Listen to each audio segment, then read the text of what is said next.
All right, everybody. So today we have back on the podcast Gabrielle Fundaro and new on the podcast Daniel Feldman. How you guys doing? Doing well. Good. So as I've mentioned, Gabrielle, we've had you on quite a number of times at this point, and Dan, you're new to the podcast. So can you maybe give a little bit of your background in this space? Yeah, so I'm a registered dietitian. I have a master's degree in human nutrition that I got a few years back. Yeah, and then I actually work in the clinical setting as well as in my private practice. And then when I'm not doing that, I'm nerding out on nutrition research or powerlifting because I was going to I'm say, you also a mentioned you're a competitive powerlifter too, powerlifter. right? Yeah, That's awesome. USAPL. Yeah. How long have you been powerlifting? So I did my first competition back in 2018, and I'd say I've really been into powerlifting specific training like 2017. Before that, it was just kind of general Gotcha. lifting for aesthetics and that kind of thing. But really, Right. like started to really learn how to program, back in 2017, I'd say. Awesome. So basically, Gabrielle, how this kind of came to be was I had made a post after doing carnivore diet for about a month, which I made pretty clear, I think, in my post that it's not something that I recommend just because I had done it. And I had tagged you in it just saying, anything that you want to add to it. And you had mentioned that it's really important to distinguish that for the most part, when people have this lack of symptoms or they're saying they feel so much better, that isn't necessarily telling us what's going on internally. And you were saying that you can have these deleterious effects to the gut. So you can define that and expand on that.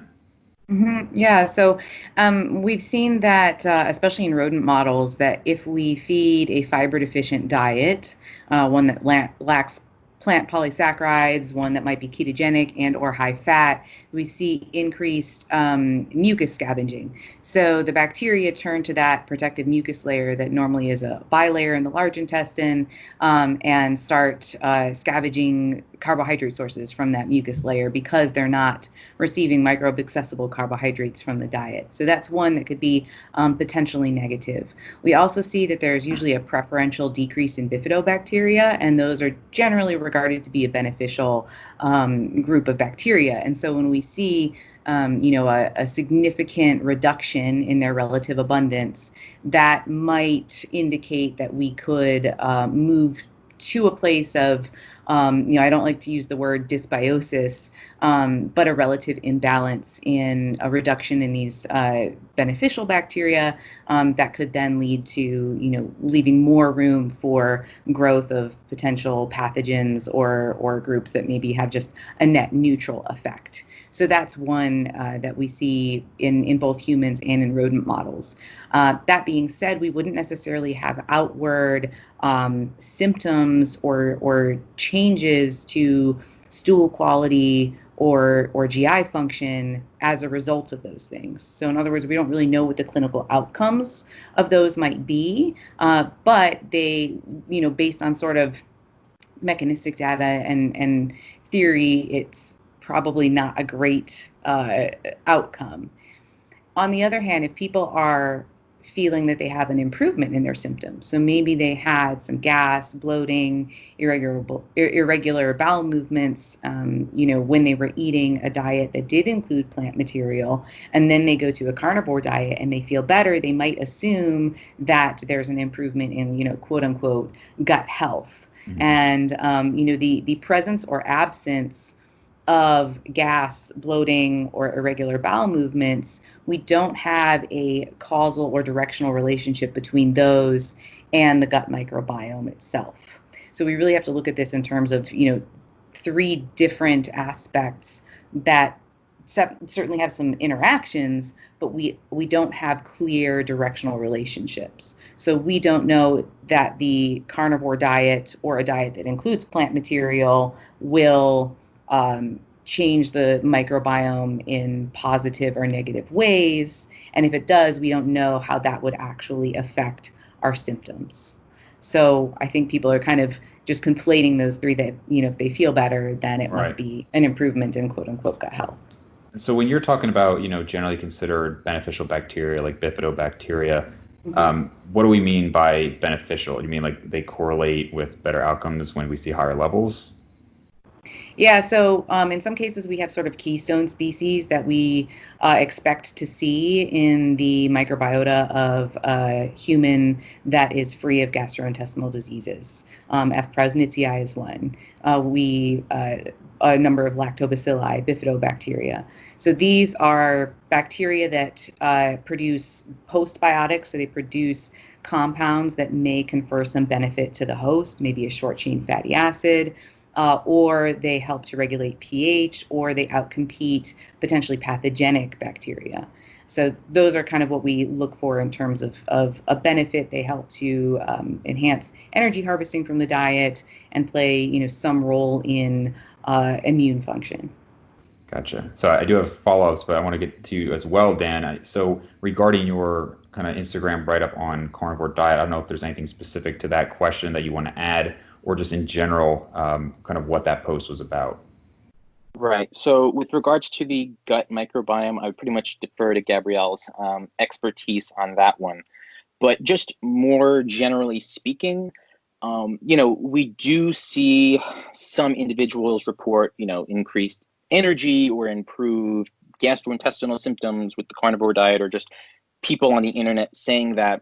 And one thing that we do have to keep in mind is that if someone happens to have an issue with one particular food, or something going on with a particular intolerance or something, and they just eliminate like half of the foods that exist, like, yeah, that'll probably help with their intolerance. They might see improvements in various aspects of their perceived health, but that doesn't necessarily mean that you should be following the carnivore diet. It just means that they eliminated whatever that was. So, and elimination diets, which really the carnivore diet is an elimination diet, is at times a viable strategy if someone has some of those issues going on. But eventually you introduce foods back, right? And with the carnivore diet, you're pretty much just excluding a whole, so many food groups that are so nutrient rich. It just doesn't really make a whole lot of sense as a long-term strategy. Right. So that was one aspect that I really tried to hit on in that post. Yeah, and I think you definitely see this all the time, and it's hard because, people have their individual experiences, and like I don't care how scientific you are and how evidence-based you want to be, there's going to be bias with your own personal experience. I mean, I have that myself. So, I have significant GI issues, and I have experimented with things that some things have a lot of evidence behind them, other things don't. And I can still kind of feel myself, okay, like, rein that back a little bit where I'll think like, oh, it's got to be this. And it's like, well, okay, hold on, we might not have a lot of evidence. So part of it, I think when people do keto or, carnivore or anything like that, a lot of people report fewer gastrointestinal symptoms. I think that's probably in part, when you look at like FODMAPs and people have irritations with that, I'm sure that's a significant part of it.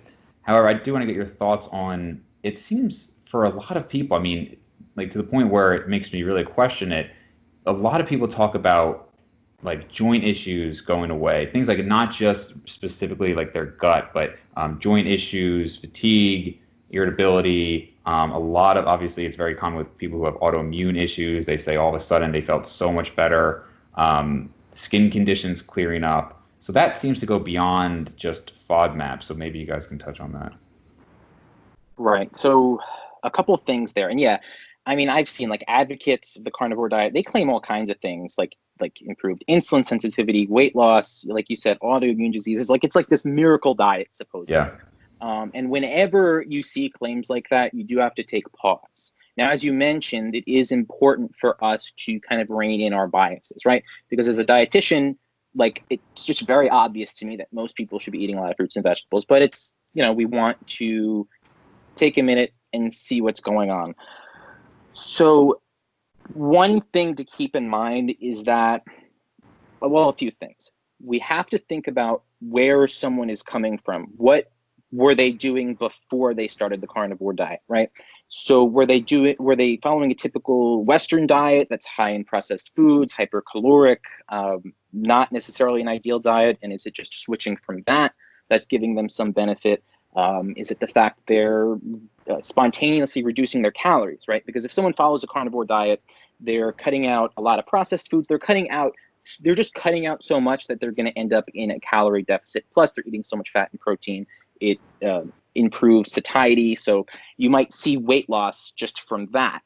And in people who have obesity and they do experience weight loss, you may see some downstream improvements from that, improvements in lipids that are just a result of that weight loss. So, it's hard to really pinpoint exactly what might be conferring those benefits. And it's also a little bit difficult because we're just going from based on case studies or just based on case reports. Right. So, if we have 100,000 people follow the carnivore diet, right? And 99% of them, it just doesn't work for. They can't sustain it. And then we have 1% who, for whatever reason, they just happen to have some good effects.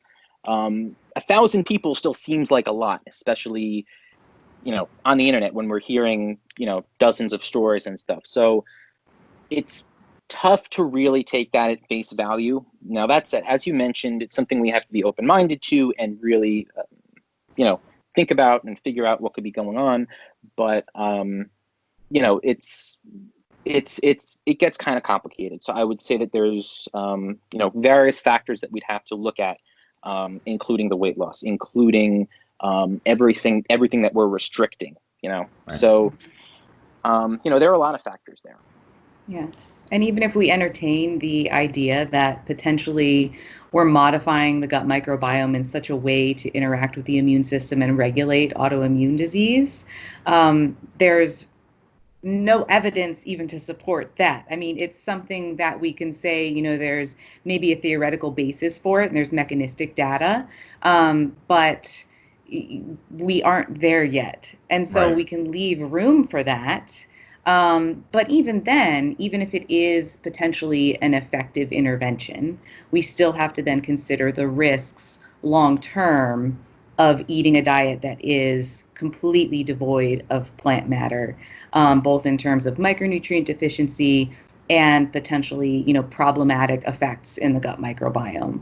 It's not something that would be, still a panacea, just like fecal microbiome transplants, are efficacious in a small number of people, but come with huge risk. Right. So, just kind of like being more prudent about it. Yeah, once you start delving into like actual like medicine, it's very interesting because for one, this is almost like a side tangent, but I just think it's amusing. My last time I checked, my understanding was that the only people who could technically provide like a meal plan would be dietitians and medical doctors, which I think the fact that like that's even grouped together, like medical doctors and dietitians, is nonsense because there's like no nutrition classes in med school. I mean, there's like one or two, but the level of nutritional knowledge for a dietitian is so beyond, what the average MD would have. It's kind of silly to me that that's even in the same ballpark there. But I think you see such a huge spectrum with doctors in terms of like diet doesn't matter for some of these digestive things versus diet is everything. And obviously, like you were talking, you have 100,000 people do something. Same thing with any profession, right? You have thousands of doctors. You're going to have some people on the extreme ends. I mean, Dr. Sean Baker, huge advocate of the carnivore diet, he is a medical doctor, right? And then you have people on the total other end.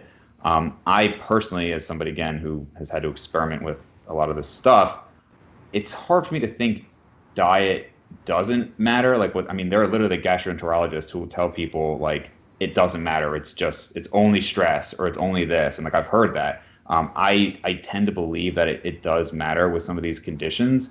But as you said, at the same time, like you can't as a provider say, this is definitely going to work because we don't have the evidence. It has to be evidence-based from a legal standpoint, but also, just because you want to give the correct information. So I think it is tough where you have these people a lot of times who will maybe are desperate situations where I don't think any of us are saying don't try anything that doesn't have, a ton of evidence behind it. I think it's one thing to try it and see how it works for you. It's another thing to promote it and say, this is the answer. And, any Facebook group you go to, Carnivore Facebook group or this Facebook group, you're going to have such a selection bias of people who it did work for. Mm-hmm. So it's just this giant echo chamber. And I think it's important to remember that when you're looking at these things. Yeah, absolutely. You were talking, Dan, about how, generally speaking, it's pretty obvious to you that fruits and vegetables are a healthy thing for most people to include. One thing I do also hear about in these Facebook groups and just in general when it comes to oftentimes vegetables specifically, they'll talk about these or not the products, but these aspects of vegetables that cause problems like oxalates and lectins, and even like within specific types of vegetables like nightshades, people will talk about. That's really not something that I've looked much into at all myself, so I just want to hear your opinions on it.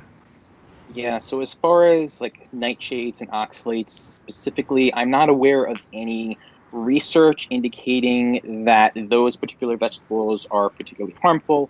I mean, we do know that, nightshades like potatoes have solanine, a chemical called solanine in it, which technically is like at high doses is a poison.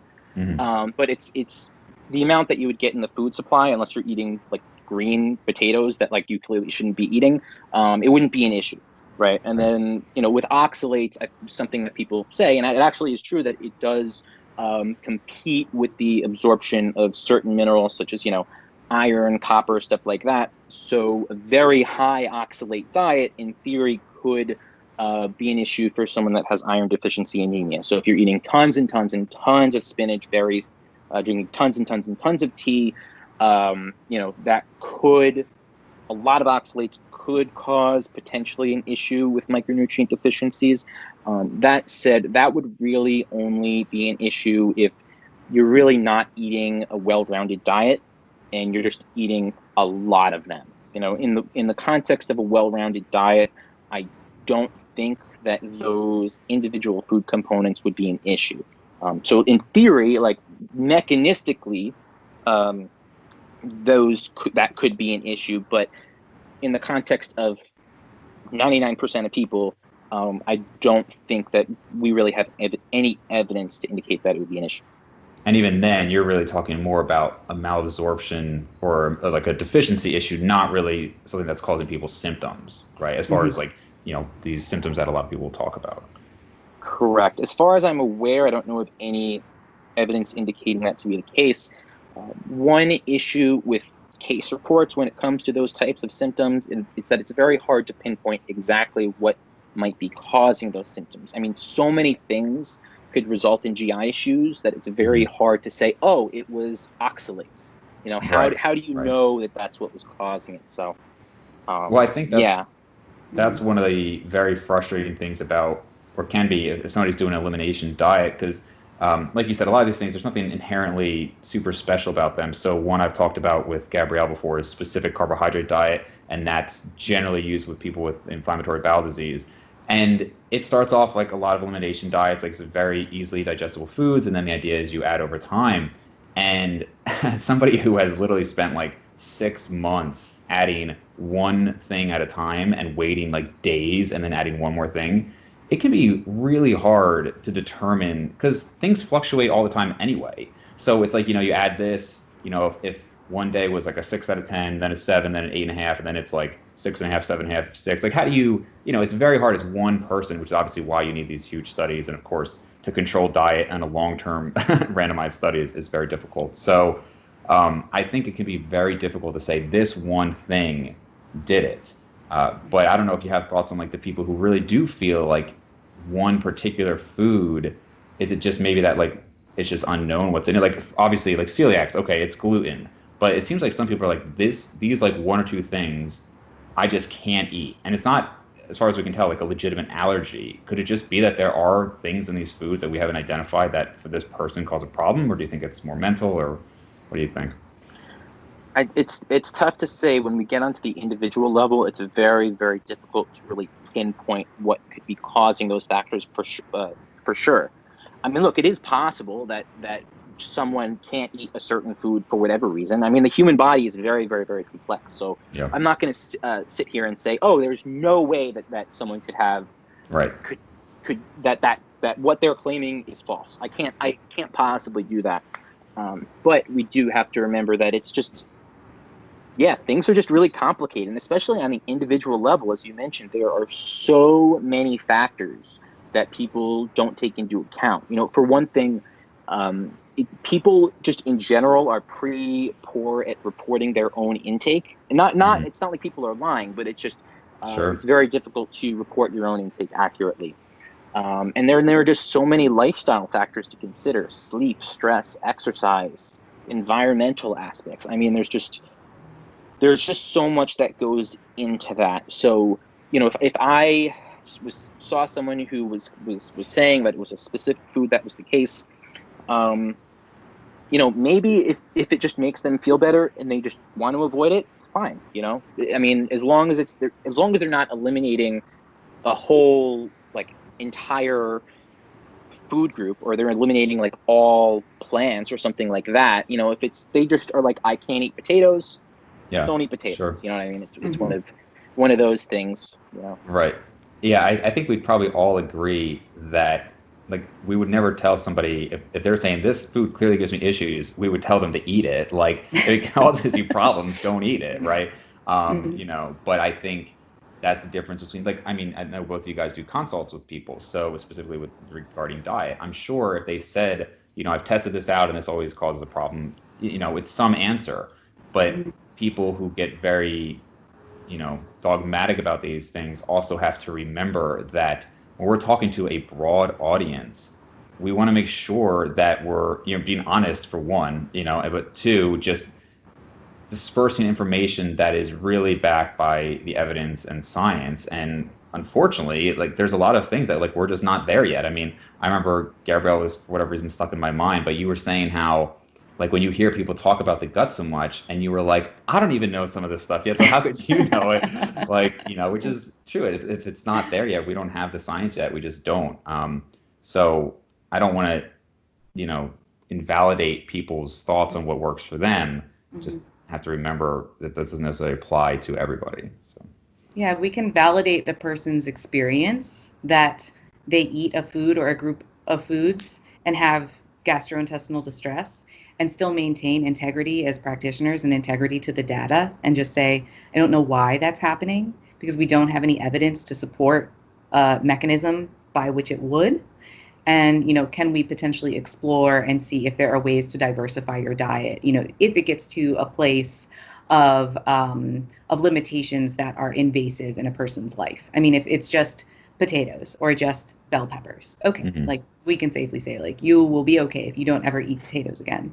But when that is expanded to all plant foods, or all foods that contain phytates or oxalates, that could potentially be problematic. For one thing, because that is a more expansive level of restriction, and also because we actually have some more solid data to show that when we're looking at dietary patterns and we're looking at the potential for inflammation of an entire dietary pattern, that generally speaking, diets that are higher in plant matter tend to have a lower inflammatory potential versus something like a westernized diet.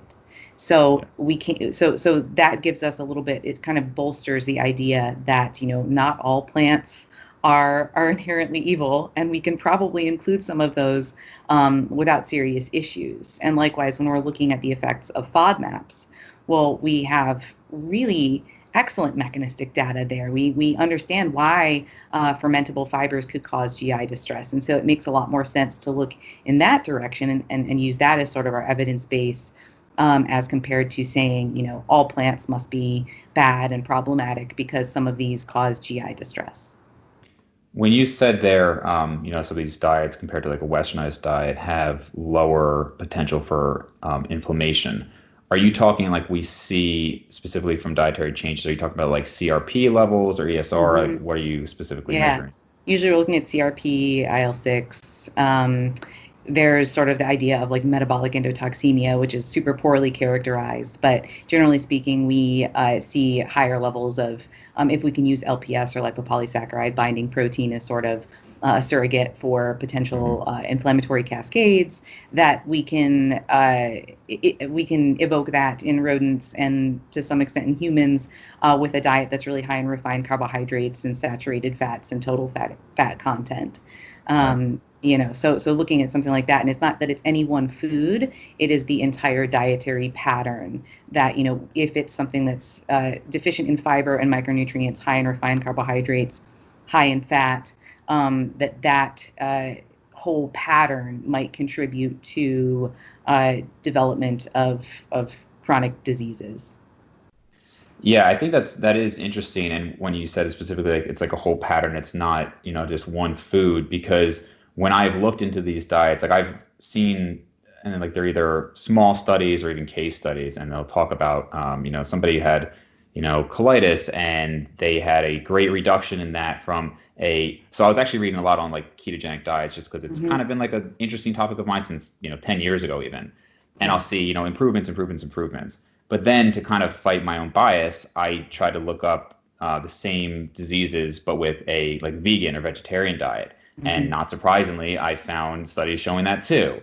And my, conclusion, I guess, was that in both of these diets, they had horrible diets or presumably just kind of like standard American diets. And now they're all eating like natural sources and they're not having all these processed foods. And I'm not trying to say to eat some processed foods is necessarily problematic for everybody, but it does seem to be that in both of these cases, when they eliminate that, and same thing, like obviously carnivore diet is completely eliminating those types of foods.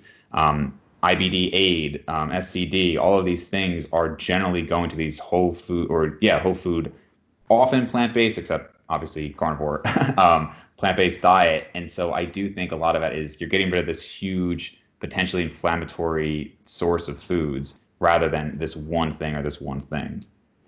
One thing that I think it's a personal anecdote, but I think you might find interesting, but I actually am very curious about this is, so I started dieting back in February, and I've noticed for me, just total calories is a huge factor. So I was like bulking up intentionally just to try to hit like a personal best. And like towards the end, it was pretty uncomfortable. Like I was very symptomatic and I was just like, man, I cannot wait to cut. Within 2 weeks of dieting, like so much better, just infinitely better. Just felt very good. And I still had some issue. And I was probably like 90 to 95%. So I actually ended up, the reason the whole thing, this carnivore thing started is because I just was like, you know what, I'm really actually trying to see a lower body weight, just like briefly. So I did 2 days of carnivore and dropped the weight that I was looking to drop. And then I felt significantly better. Like again, probably bumped up to like close to 100%.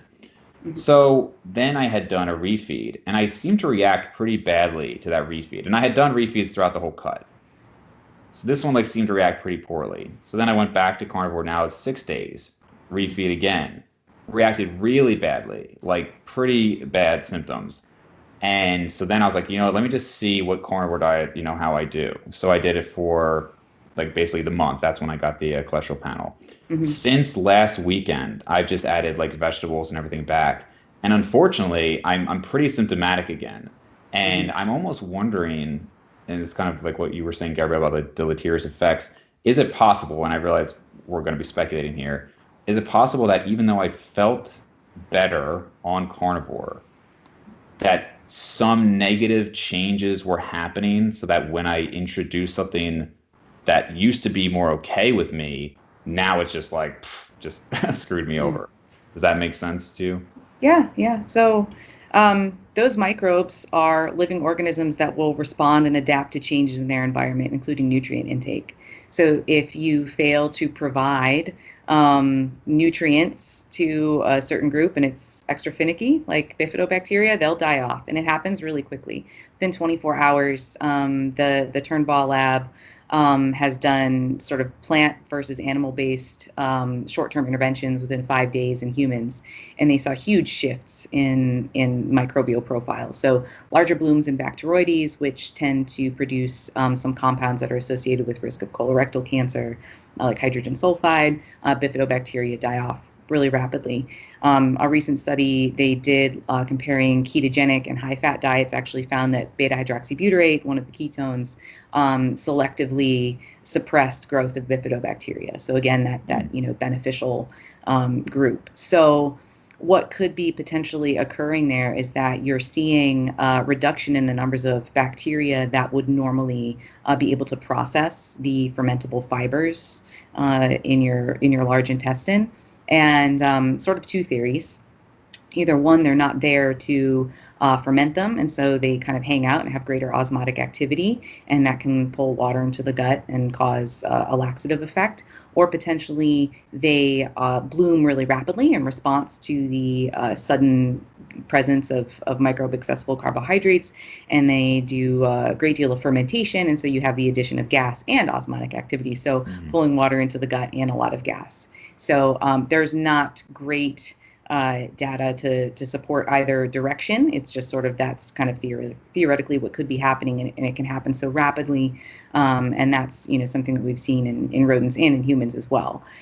So there are almost certainly rapid and transient changes to the microbiota when we have these huge shifts in dietary pattern, and over time they do seem to stabilize. And even if you were to stay on a carnivore diet, based on what we've seen from like long term, post intervention, even if people stay on it with a dietary change for a long period of time, or even if they start exercising and they stick with that for a long period of time, that the profile does tend to shift back in the direction of baseline. It may not ever actually get there again, but it does seem fairly resilient, and that's sort of ideal. But yeah, most likely what you're seeing is that your microbiota is responding to sudden shifts in nutrient availability.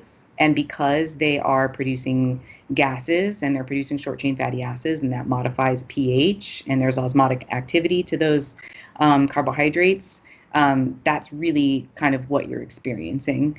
Not necessarily that like the carnivore diet is a healthy alternative, just that when we're not providing fermentable carbohydrate sources, then we're not going to have as much gas production. Yeah, it's interesting.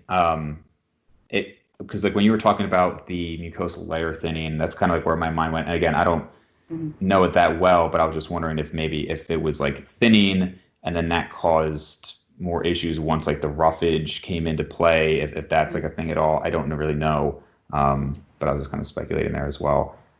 Yeah, I mean, so theoretically, if we're thinking about this mucus layer in the large intestine, so it's a bilayer.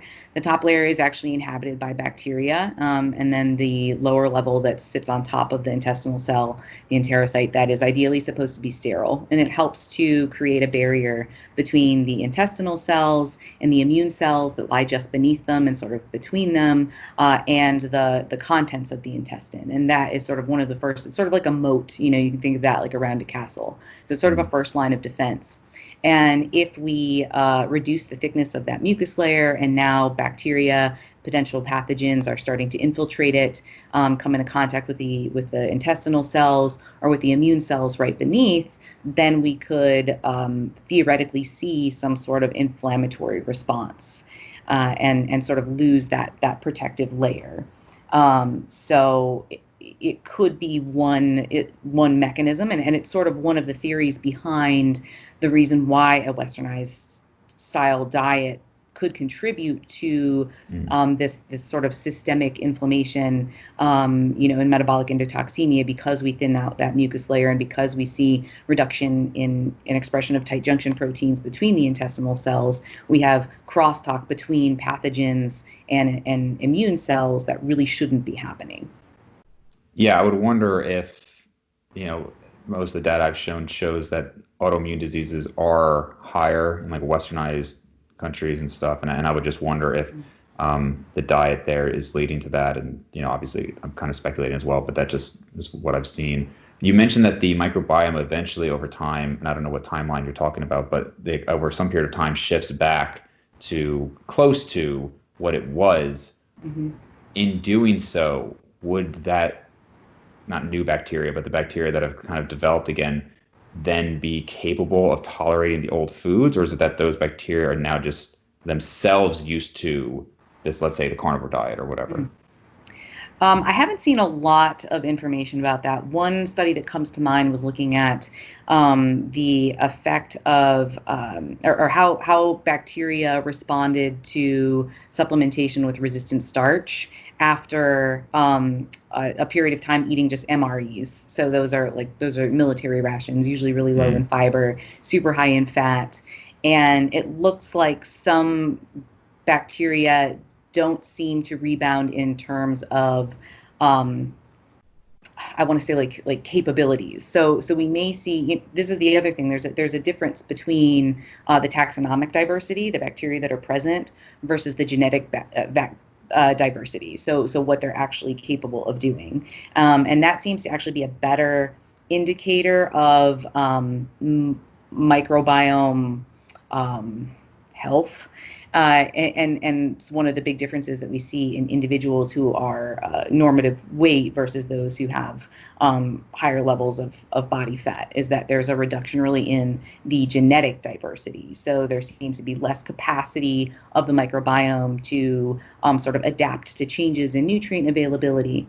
So potentially you could see that there is a reduction in genetic diversity because they really don't need to be expressing all of those genes because now there's such a limited nutrient pool. And so whether that bounces back, that I think is still something that needs to be explored. Interesting stuff. Yeah, I mean, it really speaks to obviously how complex all of this is, but also, again, kind of touching on people kind of purporting all these magical benefits. You have the issue on an individual level, like I had mentioned, where, hey, this really seemed to help me, but potentially it also set me up to be worse later. I'd love to dive into that more. But then also on a broader scale, when you're looking at a lot of people, for all we know, I mean, maybe these people who are eliminating too much, like you had talked about, Dan, you said these people, they eliminate half the foods. So for all we know, like they have almost confirmed now that they're going to have issues when they reintroduce them. If they've taken out entire food groups, for instance, now their gut is even more, it's going to have even more problems when they try to reintroduce it.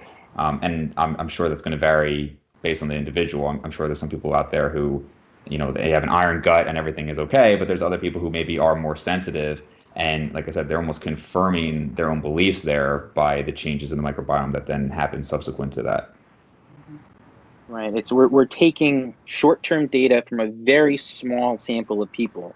I mean, really, it's not even like a sample of people. It's just people online who say things, right? And we're using that as data, and people, even MDs, are using that to make general recommendations to everybody for how to eat for a long period of time, and that is really dangerous. That's where I don't like to, judge people for how they want to eat. However you want to eat is your business. But, it is a problem for me, as a dietitian and a practitioner, when other practitioners, people who have an MD, make very broad sweeping recommendations that can actually be dangerous and aren't rooted in science. We can talk about the carnivore diet and the limitations to the literature and, hypothesize as we're doing now, but we're saying,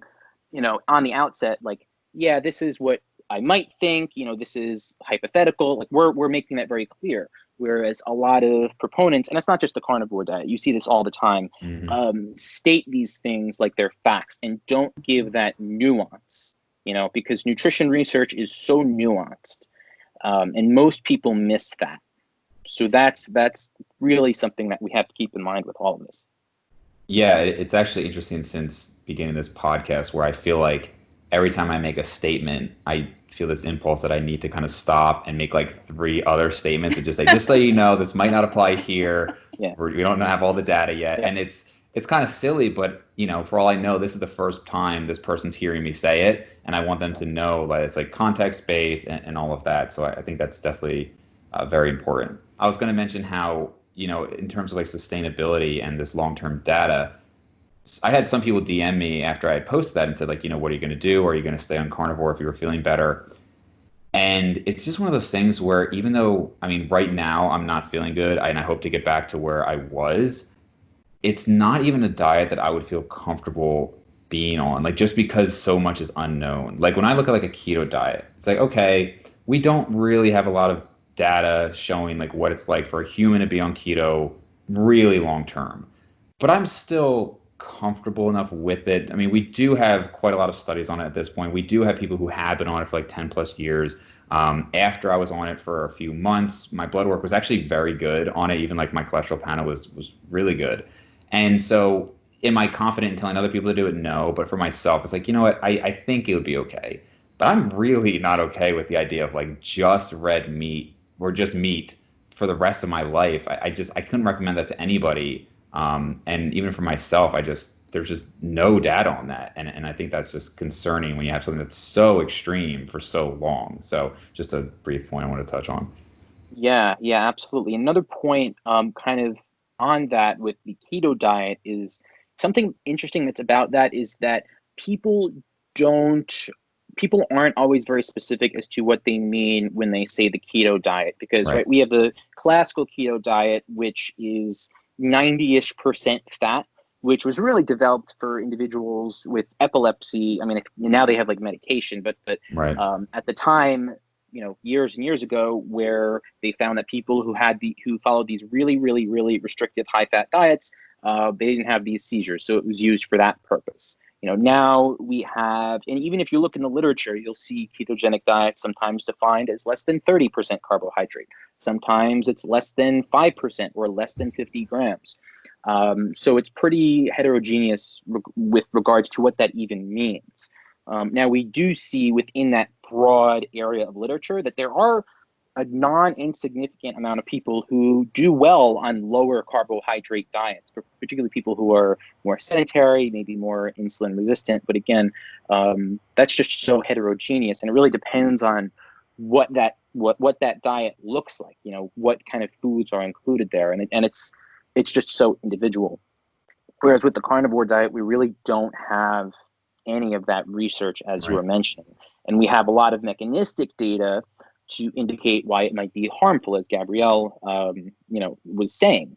And we do have a pretty very substantial body of literature indicating that fruit and vegetable intake is very strongly correlated with reduced risk of disease, cancer, type 2 diabetes, even when you control for confounders. So yeah, I mean, it's a very tough diet to recommend.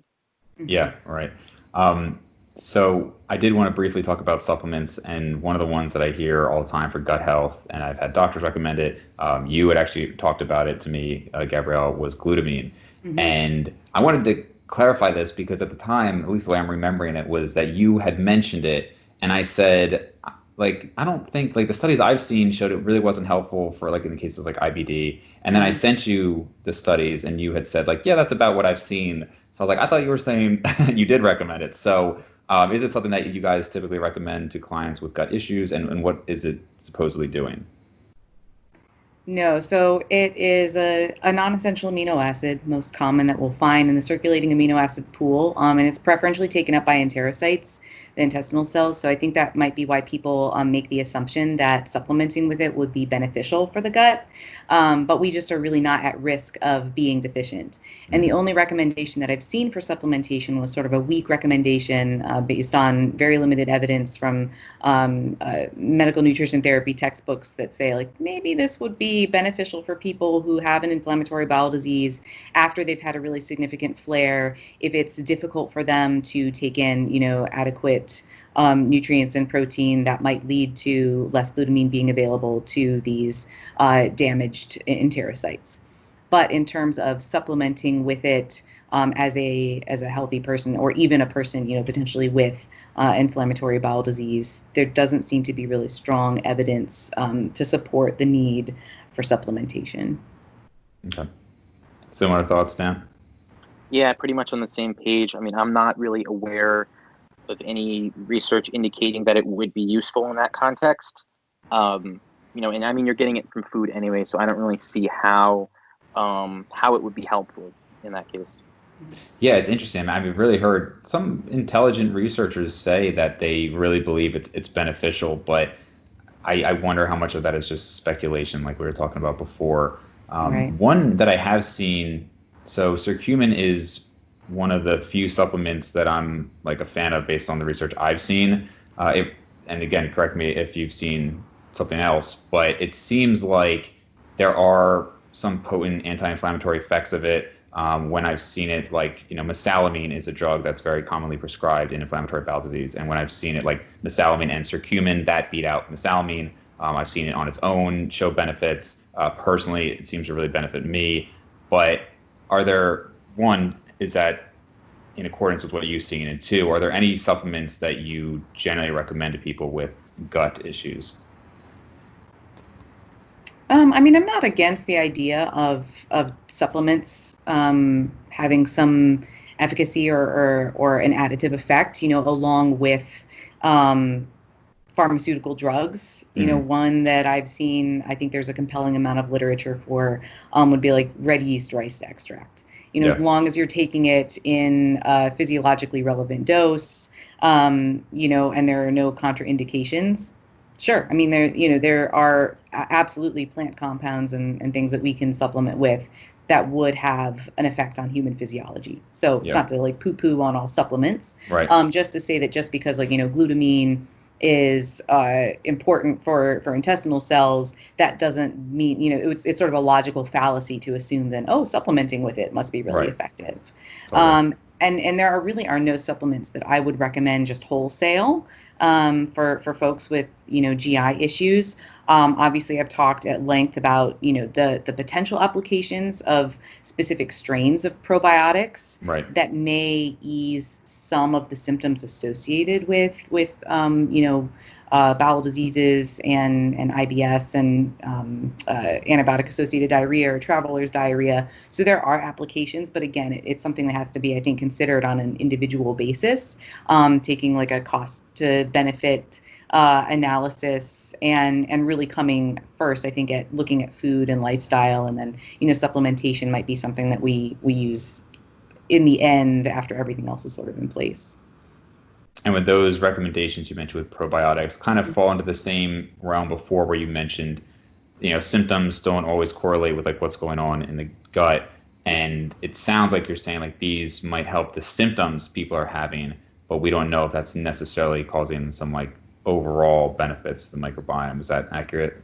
Oh, yeah. I mean, most of what we see with probiotic supplementation, we're taking stool samples after some period of time with of probiotic supplementation, and then we're sort of using that to extrapolate that there must have been changes along the entire length of the GI tract or at least in the large intestine. And there's fairly limited emerging data now to show that what goes in comes out, but it doesn't necessarily inhabit going through. That in most cases these probiotics are really transient visitors. So they come in, they might interact with the native microbiota, and then they leave. And then the problem there is that if we are assuming that what we see in the fecal samples is representing enrichment in the gastrointestinal tract, that's probably kind of false. That we'll see enrichment in the stool samples without necessarily seeing changes, taxonomic changes in the gut.